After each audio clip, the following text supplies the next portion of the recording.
and silver. This southpaw weighed in at 74.9 kilos. His professional record, 16 victories against 4 defeats. He has 8 wins coming by way of knockout. Fighting out of Mullingar, Westmead, Ireland. He is the former BUI Irish national champion and former WBA international light heavyweight champion. Introducing JJ Mighty Quinn McDonagh.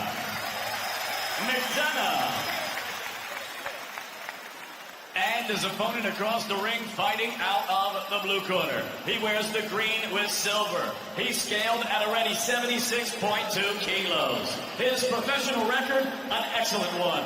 26 victories, only 2 defeats. He has 20 big wins coming by way of knockout. He is the former British, Commonwealth, and European champion and former IBO super middleweight champion of the world, fighting out of Brighton, Sussex, England. Introducing Chris Next Gen Eubank Jr. Eubank Jr.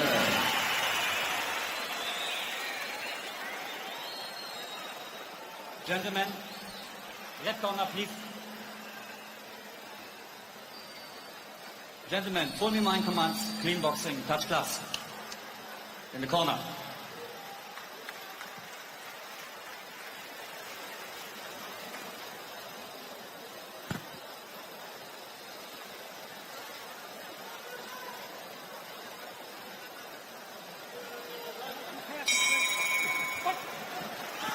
So we're underway then.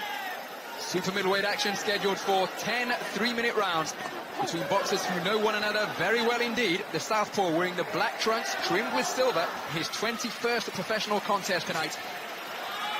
16 victories, 8 of them have come inside the distance, snaking out a long right jab which caused the man in the green trunks just to take some evasive action and back up. Using his feet to good effect there to make his opponent fall short, and that is Chris Eubank Jr., 29 years of age, competing in his 29th professional contest tonight. 28 victories, just 2 defeats, 20 wins inside the distance for a 71% knockout ratio. And it's worth noting that his 2 defeats have come against world-level operators, indeed men who went on to become or are indeed current world champions. The reversals suffered against Billy Joe Saunders, the reigning WBO middleweight champion of the world, and George Groves in his last contest. Here's a nice counter right jab on the retreat from JJ McDonagh.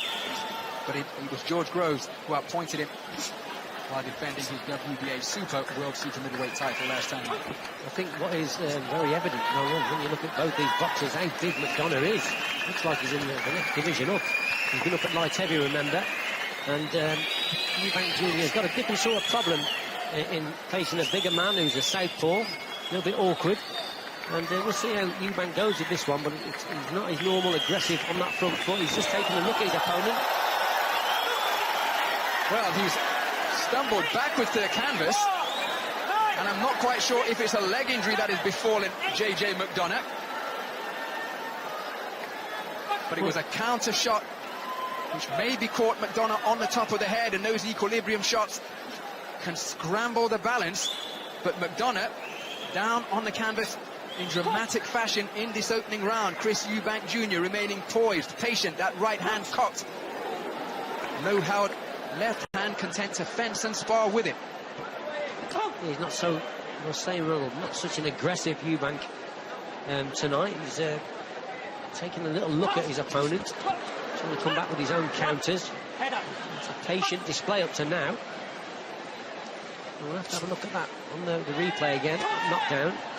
So McDonagh, he seems very confident indeed, does the Irishman. So closing seconds of what has been a dramatic opening round. Nice left jab scored by Eubank. McDonagh busy bobbing and weaving, bustling with his hands.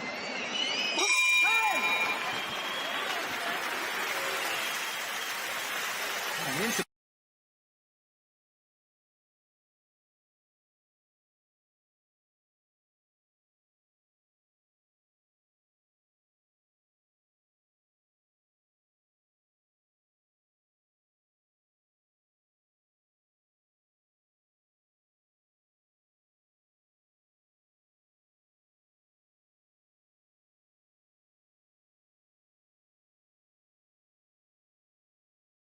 Corner of Chris Eubank Jr.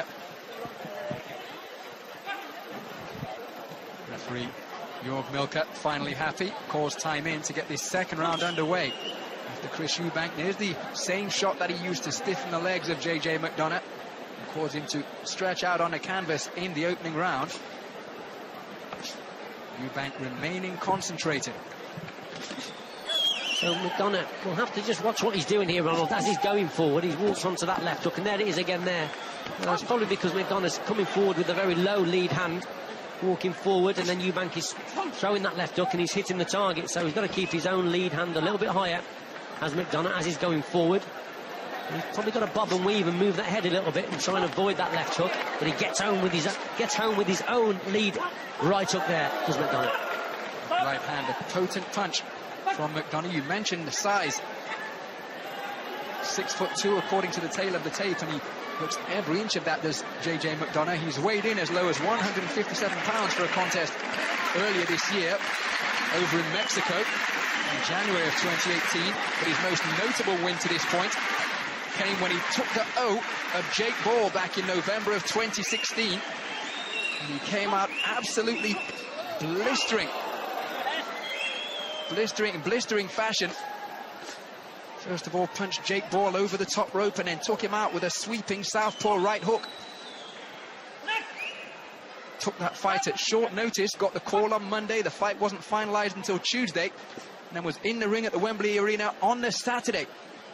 Came out firing and scored the most notable win of his career. Of course, if he could inflict another reversal on the ledger of Chris Eubank Jr. here, well, that would most certainly be the biggest win in the 20-fight ledger of JJ McDonagh. Just one of these shots just landed a little bit low there. Just referee just saying to keep it up a little bit. He's not doing too bad in this round, McDonagh. He's coming forward and he fancies his chances. Eubank being patient again, just waiting for the opportunities and the openings. That's not bad there. That lead hand of Eubank, good jab. But McDonagh on that front foot, he's forcing the affair. Patient punch picking from Eubank on the back foot once again. Just keeping the distance between himself and his man and using a rapier-like left hand in an attempt to keep his man at bay. Corkscrew left wasn't too far away from Eubank. Third round then. Speaking with JJ McDonagh as he takes a stiff left hand from Chris Eubank to begin the third stanza. But we're speaking with McDonagh during the week.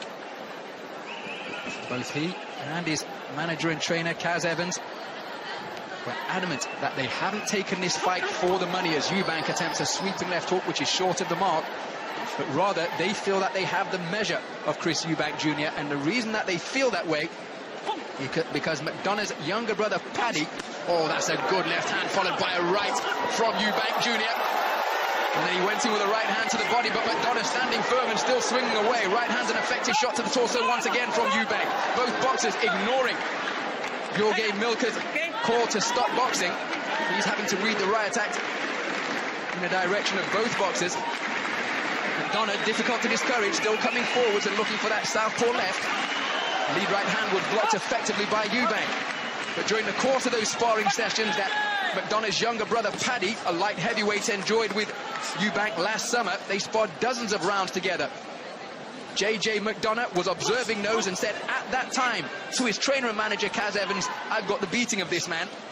They actually sparred 3 rounds together themselves, but both men concede you really couldn't take too much away from the 3 rounds of sparring that they shared. But from the sparring that his younger brother engaged in, that is what's given JJ McDonagh the supreme confidence, not just to take this fight, but to believe that he can win it. He's certainly having his fair share of success in this round, McDonagh, coming forward. Eubank occasionally is a bit too far away and really fancies it up close also, so when they do get together, then it really is a firefight, isn't it? But Eubank, it's whoever makes mistakes here, because Eubank's coming back well with his left hook. But I think McDonagh, as I said before, got to keep his right hand higher as he's coming forward. He's walking onto that left hook, but he wants to get close also to land those bent arm shots.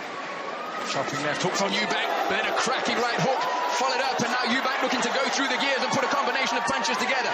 McDonagh standing firm in the pocket. He came orthodox momentarily before getting back into his customary port-sided stance. That was good from Eubank, going through the gears, an injection of pace. That's what he has in his arsenal there. Eubank can just go through those gears, and that's what he did, just up the tempo there. That was much better from Eubank. So Eubank on the front foot now, stalking his man. Counter left hand from McDonagh was short.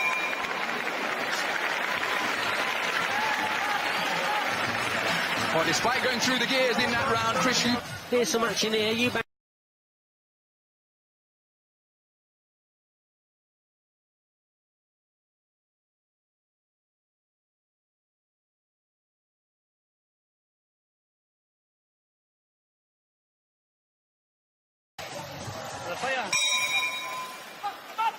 Well, that is it. Referee Jorg Milker has waved it off. And JJ McDonagh is not coming out for the round. Start of round 4 sees JJ McDonagh unable to answer the bell. He now in conversation with a man he knows very well indeed. Have to wonder what the nature of the issue is. Chris Eubank turns his palms towards the ring lights and shrugs rather frustratedly. He doesn't know what the nature of the issue is, or maybe JJ McDonagh has just informed him of the issue.